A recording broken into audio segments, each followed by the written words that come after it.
Hai semuanya, perkenalkan nama saya Maria Pransuktivani. Saya dari kelas 11E. Pada video kali ini saya akan menjelaskan 3 jenis sastra, yaitu puisi, prosa, dan drama. Yang pertama, saya akan menjelaskan tentang puisi.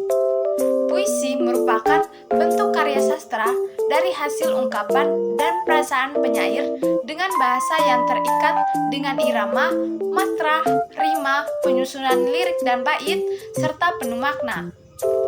Puisi mengungkapkan pikiran dan perasaan penyair secara imajinatif dan disusun dalam mengonsentrasikan kekuatan bahasa dengan struktur fisik dan struktur batinnya.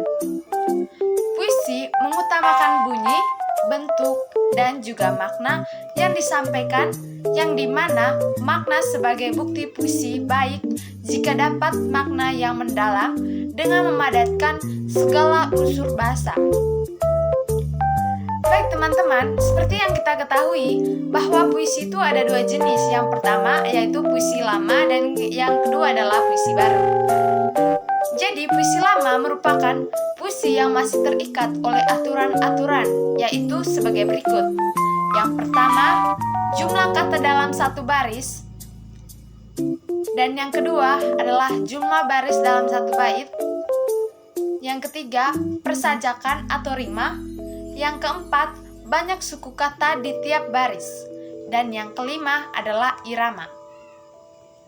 Ciri-ciri puisi lama yang pertama adalah tak diketahui nama pengarangnya. Yang kedua, penyampaiannya yang bersifat dari mulut ke mulut sehingga merupakan sastra lisan. Yang ketiga, sangat terikat akan aturan-aturan, misalnya seperti jumlah baris tiap bait, jumlah suku kata, ataupun rima. Baik, yang berikut adalah puisi baru.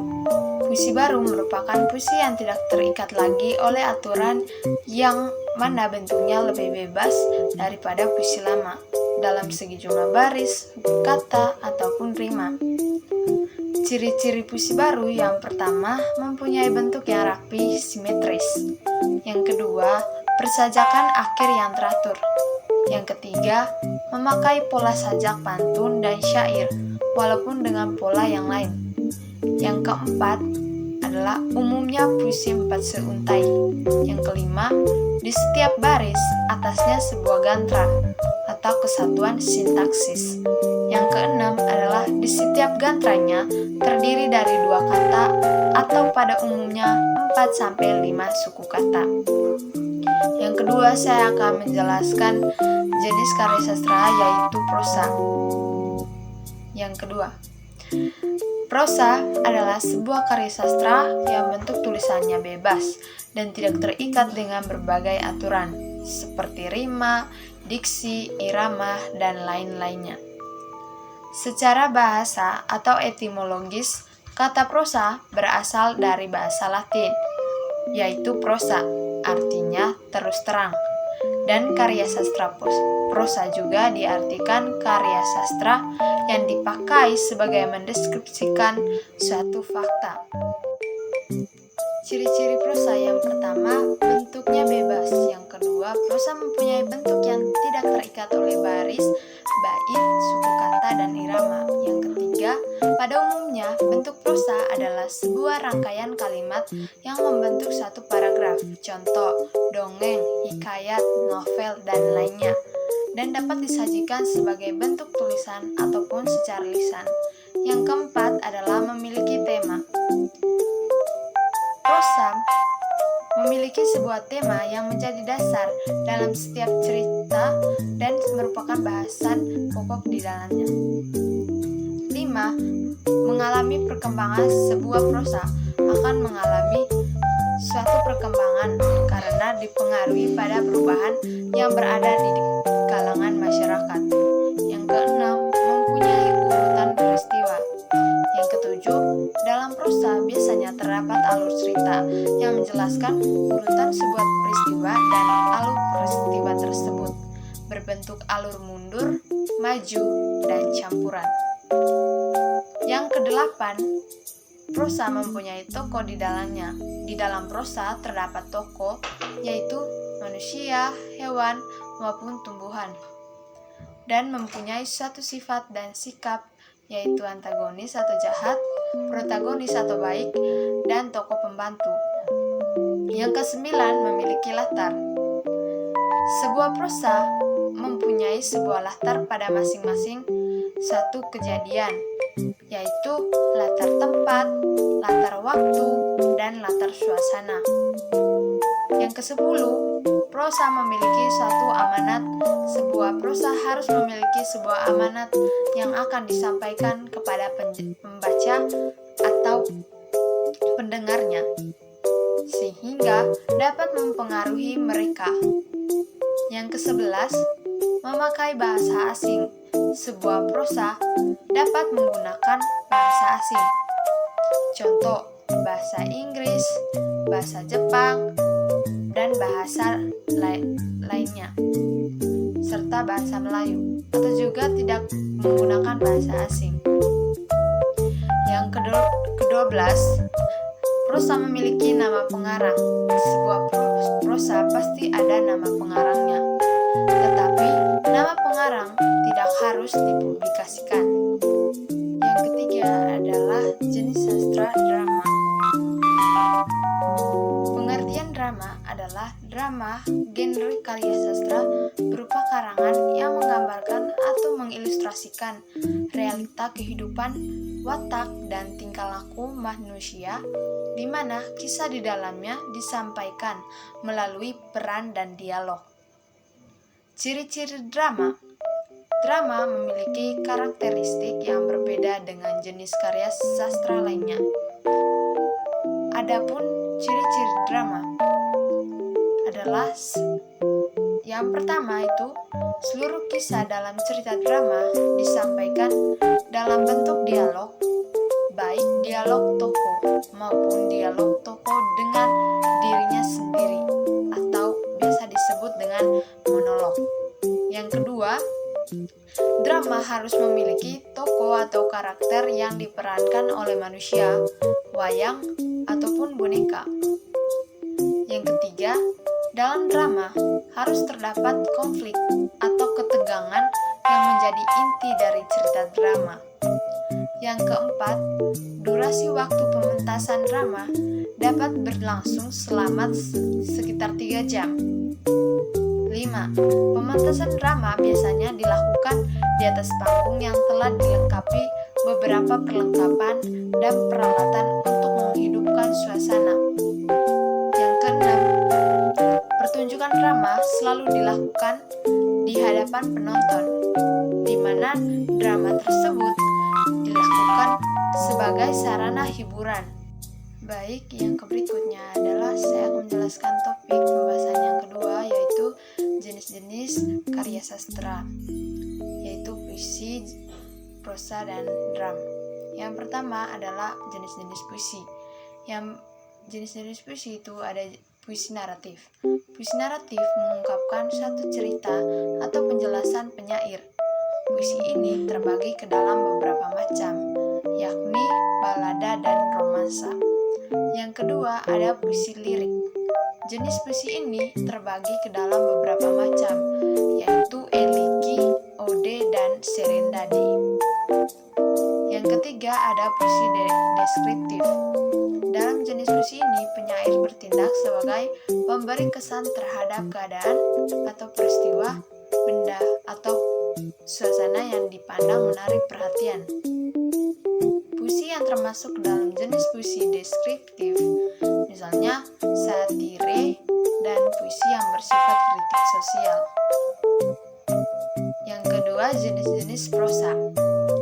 Prosa dibagi menjadi 2 bagian, yaitu prosa lama dan prosa baru.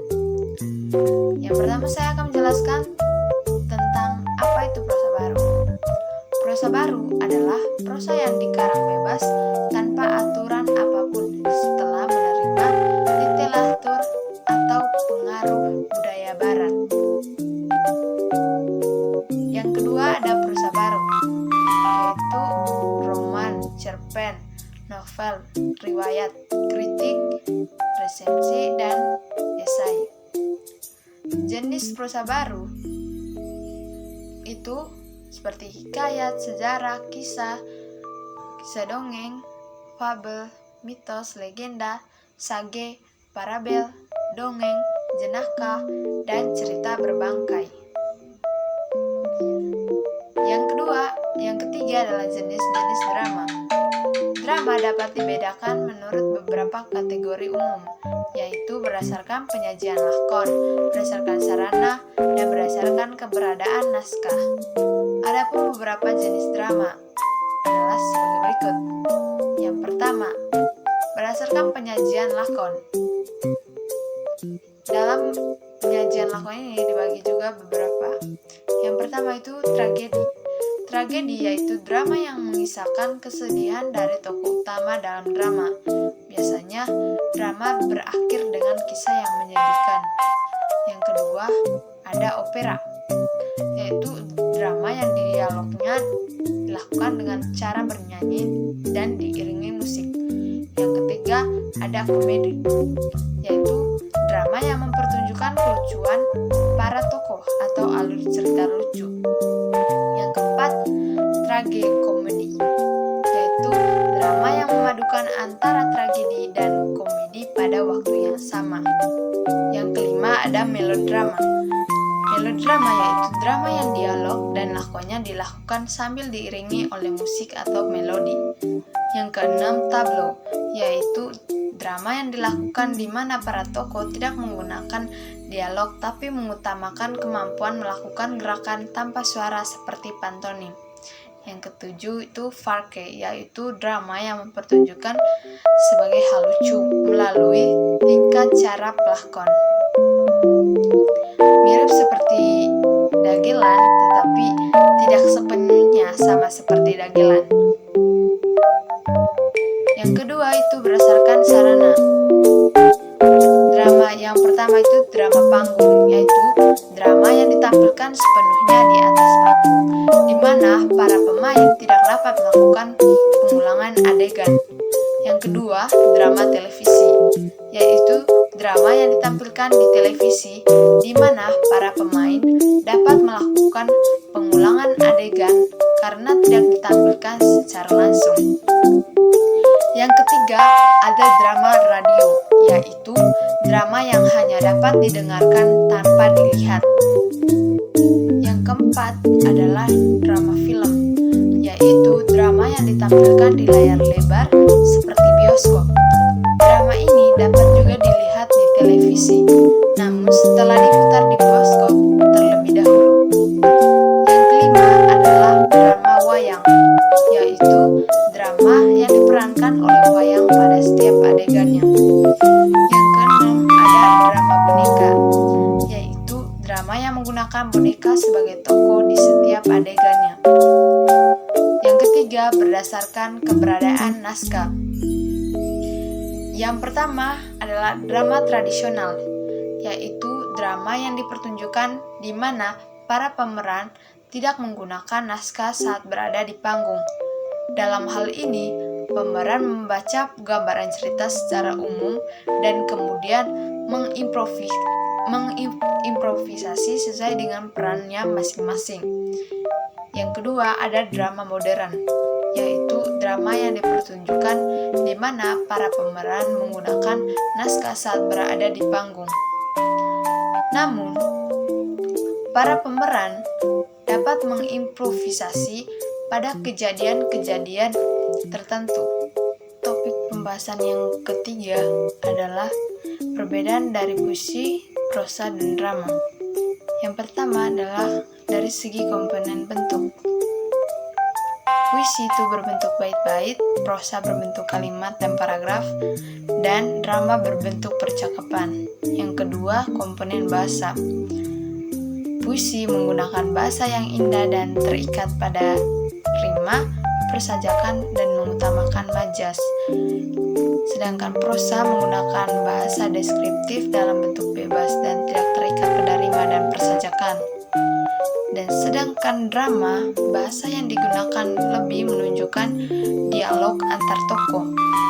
Yang ketiga, pada komponen media. Yang pertama itu puisi itu menggunakan media cetak atau elektronik. prosa itu menggunakan media cetak, dan drama menggunakan panggung.